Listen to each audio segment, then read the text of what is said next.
Je crois qu'il commence à pleuvoir, les amis. Au départ, je voulais vous faire un petit débrief du match et tout. Bon, 0-0. Est-ce que t'as envie de parler football aujourd'hui? Franchement, les gars, est-ce que vous avez envie de parler football? Est-ce que vous avez envie de parler football ou vous avez envie de parler de l'ovation à Toni Kroos?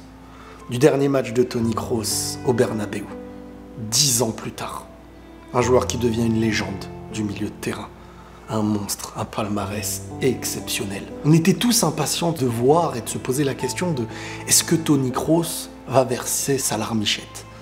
Jusqu'à la fin, jusqu'à la 85e minute, de son accueil, du moment où son ovation à sa sortie, 85e minute.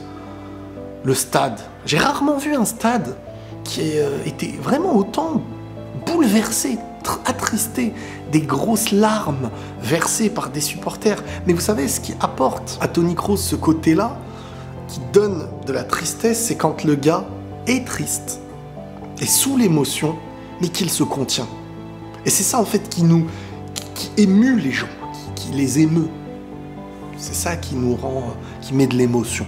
Et Toni Kroos lui-même le dit à la fin, il sait se gérer d'une certaine manière émotionnellement, mais dès lors qu'il a vu l'état de ses enfants en pleurs et tout, qu'ils le prennent dans ses bras, ben c'est là que celui-ci s'est mis à verser sa première larme sur le terrain en 10 ans au Real Madrid. Pourtant, il en a gagné des choses, hein. Pourtant il s'en est passé des choses. Hein. Mais Toni Kroos, cette ovation... Déjà le début du match et la petite ovation là d'entrée, où tout le monde lui fait une aide d'honneur. Déjà le gars il est pas à l'aise. Déjà le gars il dit c'est bon les gars, allez, venez on va jouer et tout.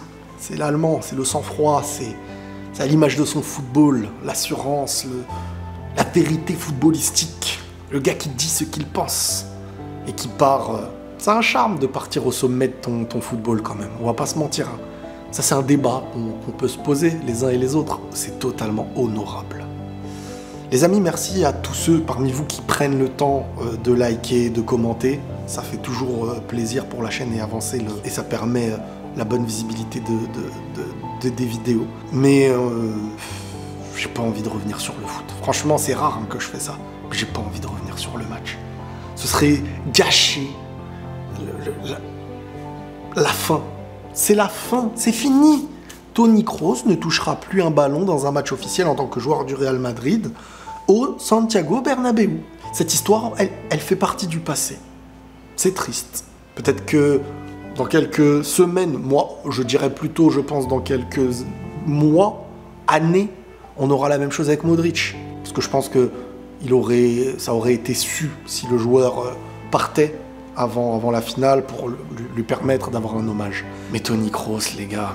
Pourtant, je pensais pas que j'allais...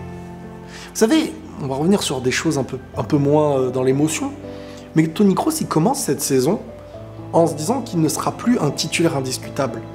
Lui et Modric partent sur cette saison avec l'esprit d'être un joueur qui va beaucoup plus être un joueur qui va tourner. Ça y est, ils vont être deux joueurs qui vont tourner pour laisser place à une jeunesse qui doit grandir.